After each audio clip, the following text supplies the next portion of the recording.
We are with Xavier Boixeda. He is the co-founder and CEO of Globick. Good afternoon, Xavier. Thank you for having me. Good afternoon. The first question I would like to address to Xavier is what has happened before in his professional life to reach this point. So after so many years, close to a quite attractive world as it is football. Yeah. How now is he involved in the Travelthink space? Okay. Yeah. So I started. I am an engineer, so I have a technical background, and I saw that I was not very good with programming and technical things, so I started selling CRM, customer relationship management software. One of my first clients was viajar.com, travel.com in The old English. days. Yeah, the old days. Yeah, The two big 2000 guys. yeah, 2000, 2001. Yeah. And then, I tried to sell this CRM to FC Barcelona, which is the club in my city. And I remember that they didn't buy the system, they didn't buy the software, but they said, okay, we think that you may have a role here with some projects, updating the members database and something like that. And I said, okay, why not? So I started working there for 6 months, supposedly, and 6 months, and then 6 months more. And at the end of the day, they offered me the position to manage all the revenues from the stadium. So it was very attractive for me at the moment. And the stadium has a lot of different businesses, season ticket holders, tickets, museum, and the tour of the stadium, and VIPs, meeting and events, so different businesses. But one that was particularly strong, it was impressive, was the tour and the museum. It's the number 3 most visited attraction in Spain, or something like that at the moment. And at that time, I saw that, so it was very successful, 1.6 million visitors a year. Everything was good. But the distribution of our tickets to the tourism sector was really painful. So lots of manual, lots of Excel files, the invoicing, the payment, everything was kind of a problem to know how many tickets has different travel agencies and tour operators have. It was really difficult to know, and it was not digitalized at all. So it was really very messy. And yeah, so this problem stuck in my mind. I continue working there with all the stadium businesses, but that problem stayed with me in ages. So something has to be done, because there is a lot of money. It's a big industry, but and this is really a problem. But okay, so I continued my career after FC Barcelona. I was the managing director of OneBox. OneBox is a ticketing system, very successful still today, for stadiums and arenas and theaters. So it's seated events. So I worked there until 2017, and it was a different problem. So the problem was, how can a stadium manager manage pricing and availabilities and the online channels? But there was a component of distribution there as well. So if you are a performing arts theater in Madrid, how can you tackle the problem of selling into different channels? So it was more or less, it has a component of channel management for theaters and for stadiums.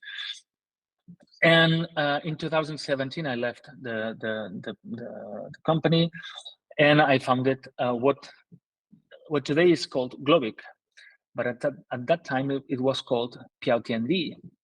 It's a kind of a funny story. I don't want to sound boring with my story, but I think it's yeah, it's interesting, because one of our biggest clients right now is from China. But at that time, so the project was born as a way to distribute European blockbuster attractions to the Chinese travel market. The outbound Chinese travel market was booming in 2018, 2019. Number one spending power in the world, 120 million travelers. And there was really, and there is really a gap between all the attractions here and all the, the most sought after products in Europe and the Chinese agencies. It's maybe we can consider silly things, but are important. The language, customer support, currency, all these kind of things. So we were born to tackle this problem as a distribution company. But then in 2020, like everyone knows, the world is stopped. COVID. Yeah, and especially so. I remember at that time is with friends or families.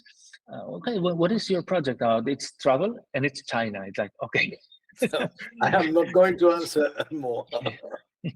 So you have a problem, right? Yeah, I do.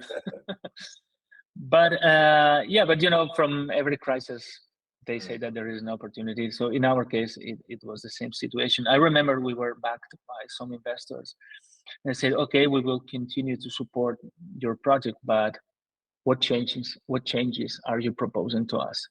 You cannot stand still because China will be closed. I don't know for how many years. So what will you do?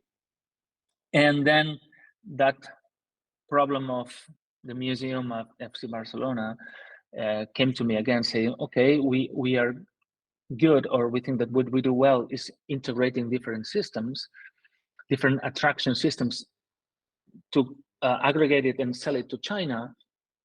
Let's do the same, but for the rest of the world. So China is an important market, okay, but what about the rest of the world? When we started looking at this problem particularly, we saw that intermediation in the activities space was already crowded. Digitize in Spain is a great company that does that in B2C, but also B2B, to amusement, tickets.com, Viator, all these kind of companies. They all have B2B departments and big strategies. But what we saw is that if you are a reseller, if you are a travel agency, if you are Viajes El Corte Inglés, if you are eDreams, if you are Trip.com, if you are this CVC in Argentina or in Brazil, and you want to access all these big attractions directly, there is a problem. So because there is no direct connectivity to the systems, to the reservation and ticketing systems of these attractions. So basically you have like two alternatives today. If you are a big travel agency or a vertical travel agency in the activities space, is okay, I can use some of those intermediaries. I can use the amusement, or I can use Digitize, or so I have to split the commission with them. Or I have another alternative, which is having direct relationship with attractions and managing everything manually, like we did in 2009, 2010 at FC Barcelona. So this is where we focused our business. We provide connectivity, we provide systems so resellers can implement direct agreements with operators, suppliers. By suppliers, I mean the Eiffel Tower, the London Eye, the Sagrada Familia, or the Disney, or aggregators. So if you want to work with Digitize, if you want to work with To Amusement, if you want to work with this kind of aggregators, we can connect you to them. So at the end of the day, the way that we pivoted the company is what we are doing today successfully is providing technology for travel agencies so they can get to operators and aggregators with just one connection. It's one API to Globick, and then we allow them to make direct business with all these operators and aggregators. So that's how life decided by themselves what you should be. From, yeah. No, China, and now with a much global view of more opportunities. Yeah, and at the end of the day, we still have clients in China, which was our initial goal, because they have the same problem. How can I access the supply? Because we are not inventing the wheel. Javier, this concept of aggregating many connections has been in the market for ages, especially in hotels. But there is always this view that it works for hotels or for operators. So there are channel managers, there are solutions if you are a hotel or if you are an operator of activity experiences. There is technology to get to different resellers. But the way that we saw the problem was, okay, what about the resellers? How can they get to the operators? So we are like a channel manager for resellers, for distributors. And yeah, like you were saying, this is life, put a very high mountain with COVID, and we had to look our way around it. So you were telling before that one of your main clients is a Chinese company, no? I guess it's a travel agency or OTA, no, I guess. Yeah, so one of our biggest clients is Trip.com. A small company. Yeah, no. The Trips, a small company. Yeah, so Trip in China and Trip.com around the world. Yeah, it's been so it was kind of funny that the process with them, because they were already selling a lot of activities with intermediaries. In fact, they are selling with a lot of intermediaries, and the approach to them was, okay, do you know that for some, not all of the products, but some products, maybe your best sellers, you can go direct to the source, and we will provide you with technology to get to these operators. Because you provide the technology, you do not negotiate the prices on behalf of your clients. You are just a technical, well, not just, so it's very important. You are the technological platform, the solution, but you are not playing in both sides of the wall. So you turn negotiate fares and put those fares as well in your platform to be used by other resellers. Correct. There are some of our clients that request some kind of intervention from our side, but I think so. It's please let's Globick do the contracting, but this is not it's not on our vision, and we are doing this very tactically. But yeah, so one of the problems that we see that if you want to respect the retail price, the recommended retail price for the final customer, as this chain is so intermediated, every time you split the commission. We don't think that it should work this way. I think that intermediaries that does a great job connecting and contracting should take this part of the commission, and also the operator should be able, or the reseller should be able to negotiate directly with the operator to get a full commission. So that's why our vision is more like being a platform, a technological platform, than a resellers. That there are better companies than us doing this in the market. And as a global reflection, I guess that if, as a reseller, if you don't have enough business, you don't sell a relevant amount of bookings of a supplier, it is not worthy to pay for a technology. So if you already has this number of bookings, then you should have a direct relationship and negotiate your prices with the supplier. So I think both things are really linked. So it makes sense that I want to keep this. The problem that you are solving is, okay, I have a very good team of people contracting around the world, the best blockbuster activities. But once I have signed the contract, how could I put this new product on the hands of my clients? I need the technology, and it's actually what you are providing to them, if I'm not wrong. Yeah, you're correct. The fact is that so one of the things that we say when we are talking to customers is that you can design your own supplier network as you wish. So if once you are connected to Globick, if you say, okay, for my long tail of products or for certain destinations that I don't have capacity to contract there, let's use tickets.com, let's use Musement, let's use both. They are great companies that do that much better than us.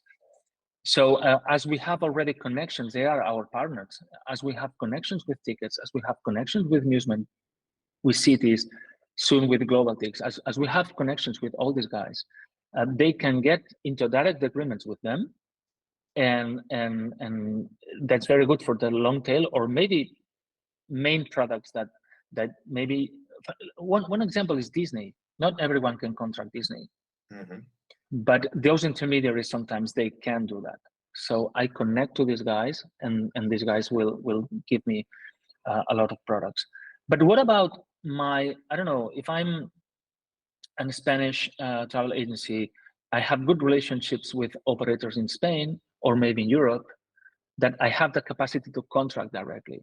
Okay, so with these operators, you can with the same connection that you have done with Globick, you can get to them, you can contract them. So at the end of the day, it will be a combination of aggregators and direct connections to suppliers, all managed by the same platform, which is Globick.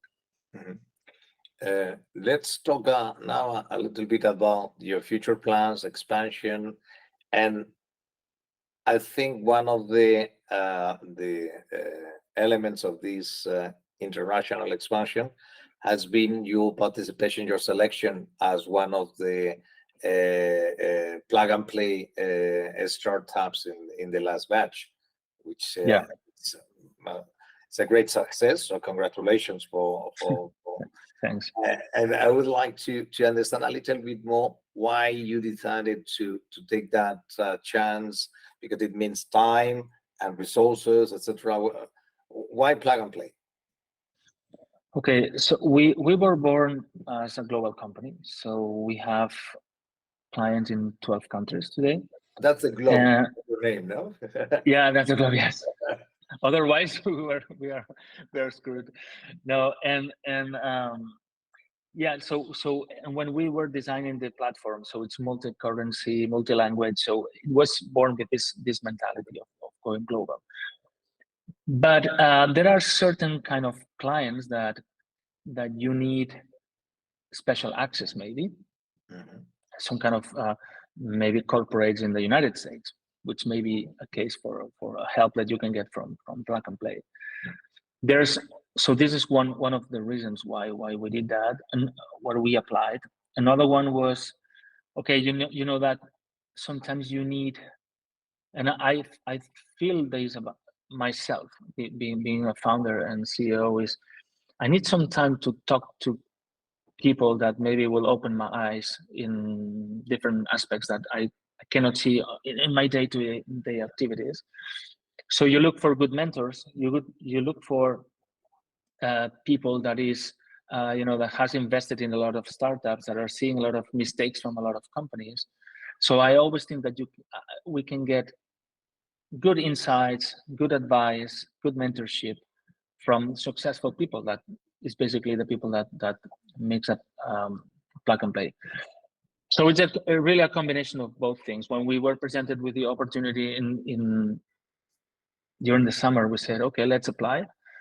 We will not lose anything for applying, and it was good. So we are happy to be participating in this program. Yes. Yeah, talking about mentors, probably I'm sure you have been dealing with Mauricio Prieto. Yeah, I know Mauricio. Yeah, no, they are a bunch of good mentors. Mauricio is very good, and there are others. Yeah. And also with the relationship with Barcelona, and with the OTA business. So no, that's as you said, it's absolutely amazing, the ecosystem that plug and play has, and even in your case, for instance, having Kauso Magonli really involved in the program as well is a great advantage, because when you are working so hard in your day-to-day business, sometimes, as you have said, you don't have time to look beyond what is the the urgent doesn't leave time enough for the important, and sometimes you need people to remind you that you have to pay attention to things that will happen in 6, 7, 10, 12 months. At the same time, you should take care of the cash. Of course. No, of course. You should No, out of cash. and in the travel space there are those. It's very fragmented, but there are, I don't know, we all can come up with 10, 15 names which are the absolute champions of the space, and there are big corporates, so they train you how to approach corporates, travel companies which are that big. So it's good advice. So yeah, we are very happy to be participating there. What are your plans for 2024? What do you want? What do you forecast your company in 2024? What milestones would you like to achieve in 2024? Well, it's when you are a startup and you are almost growing is for sure a goal that we have. We have been working like these 2 past years in explaining our value proposition, get the first clients on board, and start selling and start looking at transactions in the platform. Now we have gotten to the point that we have regular sales and transactions every day, and everything is looking good. But our goals for next year is all those big clients that we have on board, that we have been able to sign, to extract maximum potential. So there is potential in Iberia, which is our client, in Trip.com, in Hello Tickets, in Fligy, which is another client from China. But then you need to develop those clients. They are, as it's normal, they are demanding. They need more integrations. They need more features in the platform. So making them happy is our first priority. If we make them happy, bookings will come, and growth will come as well. So of course we have plans of growing the team, especially the tech team, and also in sales. So the idea is growing, and then, like I said, make these big customers happy, and then get on board. We want to get on board, of course, more of these big clients, but let's start by making the ones that we already have happy. And you have explained that you will be growing on the tech side, on the sales side. Are you also planning a new round? So you want to wait because the situation now is a little bit more complicated, and get stronger figures before asking for new funding? Okay, so we just closed a funding round in we announced it last week. It was $1.5 million. Congratulations! Congratulations! So thank you. Elaborate a little bit more about that. Yeah, no, it's been a process to raise the money, but we are happy that we've been able to raise that kind of money.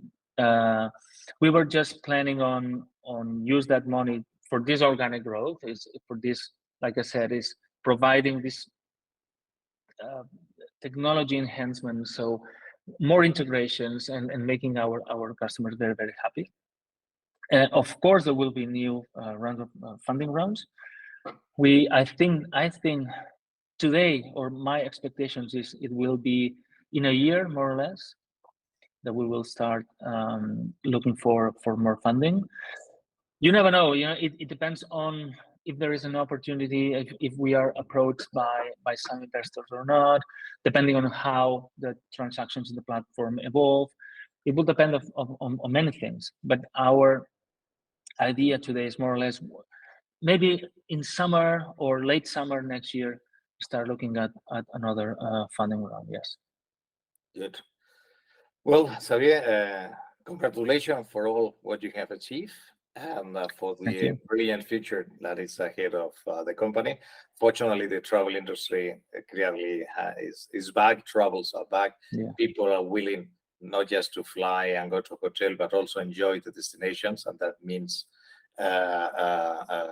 choosing the right experiences, and first knowing what experiences they could enjoy, and that's your role. having the chance, the opportunity to book them and Yeah. and fulfill their desires of really getting to know better the destinations. So we will be talking in 6 months again to Yeah. Okay. understand how everything is going smooth, and Hopefully. it will be great. Okay, thanks, Xavier. Thank you, Javier. Bye bye. Travelthink is a non-profit initiative launched and managed by Dr. Javier Gonzalez-Soria in 2006, focused on new trends, innovation, and startups in the travel tech space.